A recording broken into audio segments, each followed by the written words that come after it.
Well, south থেকে actor Naga চৈতন্যর ও সাই পল্লবীর cinema release হয়েছে থান্ডেল। এই সিনেমা পুরোপুরি রোমান্টিক ভালোবাসার উপর নির্ভর। তবে এই সিনেমার কিছুটা ঘটনা বাস্তবিক জীবন থেকে নেওয়া। কিছু মাছুয়ারার জীবন যারা সমুদ্রে মাছ ধরতে যায়। এই সিনেমাতে অ্যাকশন সিন তেমন নেই, মেরে কেটে দু তিনটে হবে।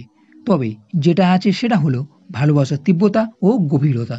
তাই আগে বলার জন্য বলে রাখি, সমুদ্র কিনারে বসবাসকারী রাজু ও কিছু সঙ্গী নিয়ে বছরের মধ্যে ৯ মাস সমুদ্রে যায় মাছ ধরতে, আর বাকি ৩ মাস এখানে থাকে।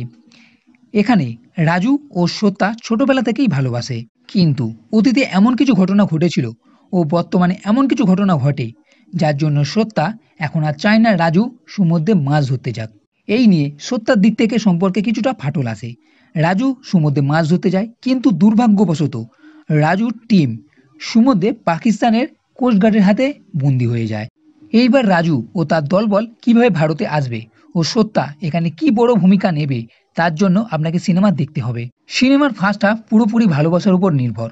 রাজু ও বিশেষ করে সত্যার এমন কিছু জিনিস এখানে দেখানো হবে যাতে ভালোবাসা আরও গভীর মনে হবে। এবং সেকেন্ড হাফ পুরোপুরি টান টান।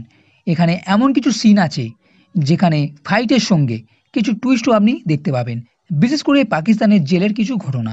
সিনেমাতে কমেডি তেমন নেই, পুরো সিনেমাতেই ইমোশনের একটা বড় অংশ দেখতে পাওয়া যাবে।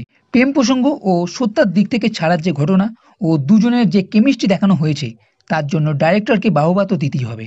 এর সঙ্গে সমুদ্রের কিছু সিন ও মাছুয়ারদের যে জীবনশৈলী দেখানো হয়েছে, তাদের বিশেষ সময় সমুদ্রে থাকা ও সেই সময় তার পরিবারের কি অবস্থা, সব কিছুই বেশ ভাবনাত্মক মনে হবে। বলতে গেলে পুরো সিনেমাটাই এঙ্গেজিং আছে ও এন্টারটেন নিশ্চয়ই আপনাকে করবে, যার জন্য এখনো পর্যন্ত এই সিনেমা নিয়ে পজিটিভ রিভিউ এসেছে এবং আম দর্শকরাও এখনো পর্যন্ত এই সিনেমা ভালো বলেছে। সেই দিক থেকে পুরো সিনেমার কথা যদি বলি, তাহলে আমার এই সিনেমা থান্ডেল বেশ ভালোই লেগেছে।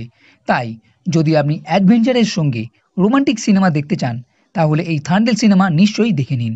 তো বন্ধুরা, এই ভিডিওটি যদি ভালো লেগে থাকে তাহলে লাইক করো, কমেন্ট করো, শেয়ার করো, আর এই চ্যানেলটি সাবস্ক্রাইব করতে কখনোই ভুলবে না। এই ভিডিও দেখার জন্য ধন্যবাদ।